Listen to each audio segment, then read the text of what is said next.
ফাতেমাবাদের জেলার পক্ষ থেকে আন্তরিক অভিনন্দন, প্রীতি, শুভেচ্ছা ও ভালোবাসা। প্রতি বছরের মতো এবারও আনন্দবাজার জেলার শ্রী শ্রী কৃষ্ণের জন্মাষ্টমী পূজার আয়োজন করেছে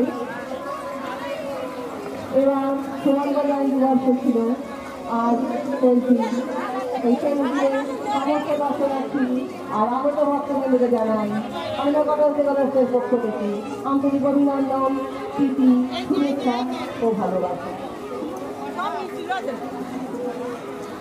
প্রতি বছরের মতো এবারও আনন্দবাজার জেলার শ্রী শ্রী কৃষ্ণের জন্মাষ্টমী পূজার আয়োজন করেছে।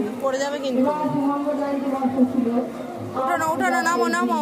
এই শেষ দিনে সমস্ত দর্শনার্থী আর আগত ভক্তবৃন্দকে আনন্দবাজার জেলার পক্ষ থেকে জানায় আন্তরিক অভিনন্দন, প্রীতি, শুভেচ্ছা ও ভালোবাসা।